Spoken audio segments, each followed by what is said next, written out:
ስምህንና የስራ ድርሻህን እስቲ ያስተዋውቀን። ኦኬ፣ ስሜ እንግዲህ ዶክተር ኃይሉ አበበ እባላለሁ።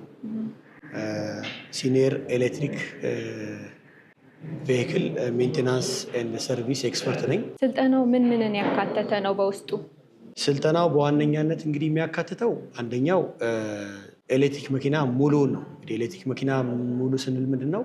ከኮንትሮለሩ ጀምሮ ባትሪውን፣ ሞተሩን ይጨምራል። ኮንትሮለር ስንል ደግሞ ምንድን ነው? ይሄ ኢንቨርተር ዲሲዲሲውን እና ኦንቦርድ ቻርጀሩን ይጨምራል ማለት ነው።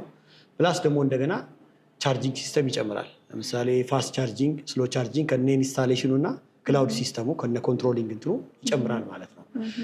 ሌላ በተጨማሪ እንግዲህ የእኛ ስልጠና ደስ የሚለው ነገር ምንድን ነው? ሌላ ቦታ የሌለ እኛ ብቻ አለን ብለን የምንለው እስካሁን ድረስ ምንድን ነው? ባትሪ ላይ ያለን ችግር የሚፈታ ማሽን አለን። ባትሪ ባላንሰር የምንለዋለን። ተማሪዎች እዛም ላይ እንግዲህ ስልጠና ይወስዳሉ። እንዴት ነው ባላንስ የሚያደርጉት? ፕሪንሲፕሉ ፋንዳሜንታል አፕሮቹንም ጭምር ይማራሉ።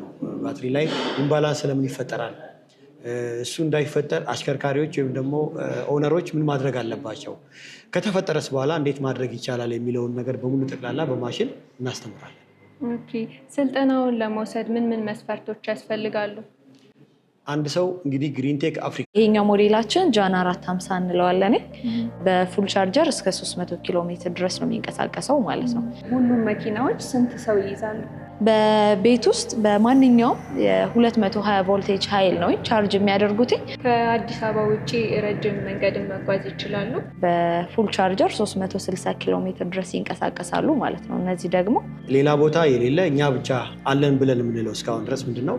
ባትሪ ላይ ያለን ችግር የሚፈታ ማሽን አለን። ባትሪ እንዴት ቼክ ይደረጋል? የገጠመውን ችግር ማወቅ። ለምሳሌ እዚህ ጋር የምታዩት ባትሪ እኛ የምናስመጣው መኪና ባትሪ አይደለም።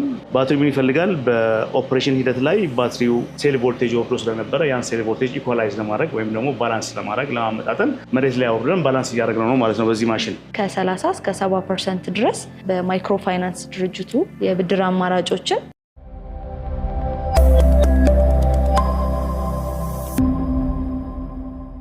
ሰላም ውድ የገበያ ሚዲያ ተመልካቾቻችን፣ ይህ የቢዝነስ ሪቪው ፕሮግራማችን ነው።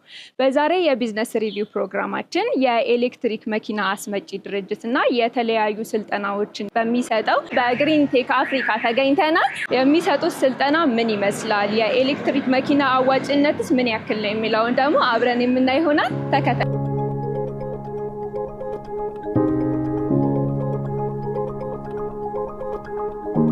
ሰላም፣ እንዴት ነሽ? ሰላም፣ እንዴት ነሽ? ስምሽንና የስራ